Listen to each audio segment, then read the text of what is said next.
Melangkah sahaja ke Bazar Ramadan, gerai jualan ayam bakar pusing pastinya menarik perhatian dengan kepulan asap dan dikerumuni orang ramai. Ayam pusing atau lebih dikenali ayam golek dalam kalangan rakyat Kelantan menjadi antara juadah berbuka puasa yang tidak asing lagi. Tinjauan iMedical TV di Bazar Ramadan sekitar Stadium Muhammad Keempat mendapati seorang peniaga ayam bakar pusing madu berempah, Muhammad Awang 62 menjual lebih 100 ekor ayam pusing setiap hari. Menurut Muhammad, Ramadan kali ini membawa limpahan rezeki buatnya dengan sambutan pelanggan yang menggalakkan.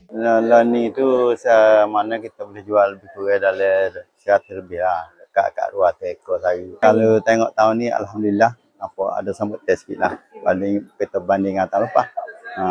Katanya hampir 10 tahun lalu dia masih menggunakan resipi turun-temurun bagi mengekalkan rasa, rempah dan aroma yang menjadi juadah kesukaan ramai ketika bulan Ramadan. Muhammad berkata proses membakar ayam mengambil masa kira-kira 1 jam 30 minit. Tambahnya ayam tersebut turut dijual pada harga RM28 berbanding tahun lalu RM27 berikutan kos kenaikan harga bahan mentah. Aja lebih kurang 2 kilo seekor. Kita bakar situ lebih kurang dalam sejam 15 minit. Kalau ikut harga masalah ni maknanya super je kita jual.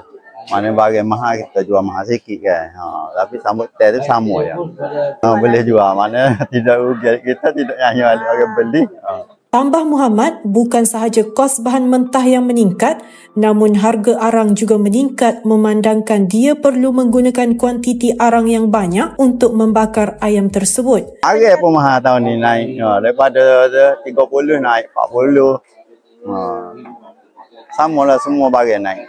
Katanya setakat ini dia dibantu oleh 3 pekerja untuk memotong ayam yang siap dibakar dan dijual kepada pembeli. Tambahnya dia turut menghasilkan sendiri colek ayam pusing dan menawarkan jualan produk tersebut dengan harga RM10 sebotol bagi mereka yang berminat untuk membelinya.